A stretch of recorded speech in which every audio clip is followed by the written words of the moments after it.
అమ్మకడుపు చల్లగా నువ్వే మెరిగే మరదలా.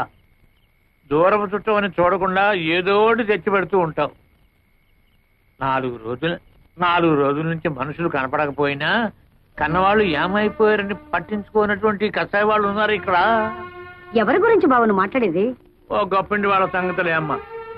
విడిపోయిన కుటుంబాలని మేనరకంతో కలపాలని ప్రయత్నం చేశాడు ఓ ఇంటి పెద్ద. ఆడబెత్తనం ఉన్న కొంపలో మగాడి మాటలు ఏం తెలుస్తుంది? అలాంటి ఆడవాళ్ళని నేను అమ్మాయి నాయనోయ్ బాబు నేను ఎక్కడా చూడలేదు. ఇష్టమైతే పెళ్లి చేసుకోవాలి, లేకపోతే లేదని చెప్పాలి. అంతేగాని మెడబెట్టుకుని వీధిలో గెంటుతారా?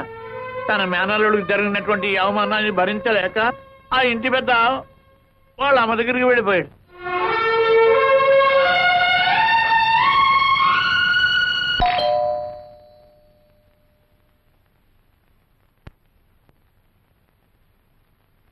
ఎవరమ్మా మీరు? జానకిరామయ్య గారి కూతుళ్ళ.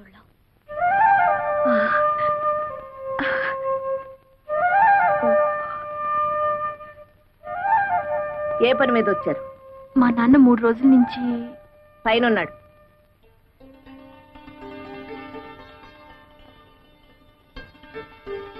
నాయనమ్మా కంగు తిన్నావా? ఆ మాత్రం తెలుసుకోలేనా? నీ మనోరాలయండి.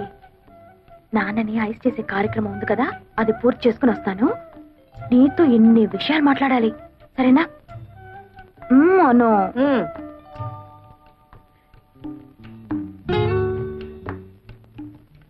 గ్రానీ, నేను నీ మనోరాలనే. బావుని బలవంతంగా గెంటేశానా? అలా కోపంగా ఉన్నావు? మీకేమే తల్లి, శేషారత్నమ్మ గారి కూతురు కదా, ఏమైనా చేస్తారు. అయినా నా మనవడికి ఏం తక్కువైందనే మెడపట్టు గెంటేశారు. పిచ్చి గ్రానీ, మీ మనవడికి ఏం తక్కువ కాదు, అంతా ఎక్కువే. ఆ శాల్తీ నేను కాదు, 10 మంది గెంటినా కదలడు. My dear granny, I love him so much. పెళ్ళంటూ చేసుకుంటే బావనే చేసుకుంటాను. నిజమా? నిజమా? నా తల్లి నా తల్లి నా తల్లి, తొందరపడి నిన్ను నాన్న మాట్లాడినానమ్మా. అనడం మీ ముసలాళ్ళకున్నదే కదా, ముందు నన్ను ఆశీర్వదించే. నా చిట్టి తల్లి, 10 మంది పిల్లల్ని కని సంతోషంగా ఉండు. 10 మందినా? సరే ట్రై చేస్తానులే. ఈ విషయం శోభతో చెప్పొద్దు, స్ట్రైట్ గా అమ్మ దగ్గర చెప్పేస్తుంది. అమ్మ బాధపడుతుందని బావను అవమానించినట్టు నాటకం ఆడాను గాని బావంటే నాకు ఇష్టం లేదనుకున్నావా? నిజానికి నేను బావను ప్రేమించాను. పెళ్ళంటూ చేసుకుంటే నేను బావనే చేసుకుంటాను. ఎప్పటికైనా మన 2 కుటుంబాల్ని కలిపేది నేనే నాన్న. నిజమమ్మా, చాలా సంతోషం అమ్మా. సరే కన్నానా, ఈ విషయం నీరుకు తెలియనివ్వకు, అది అసలే అమ్మ కూతురు. కరెక్ట్, తెలియనివ్వకూడదు.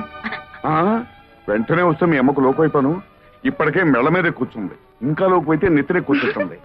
నేను అలా బజార్లో పని చూసుకొస్తాను కానీ ముందు మీరు వెళ్ళండి. అమ్మా, మేము బయలుదేరుతున్నాం. నువ్వు నాతో పద, నేను నాయనమ్మ తీసుకొని వెళ్ళు. నన్ను ఆశీర్వదించు నాయనమ్మా. ఏమిటమ్మా విశేషం? నీ కోరిక ప్రకారం నేను బావనే పెళ్లి చేసుకుంటాను.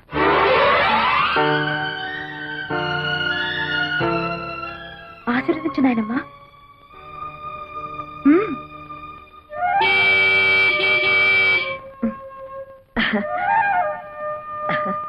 ఆ భగవంతుడు నీకు మేలు చేస్తాడమ్మా.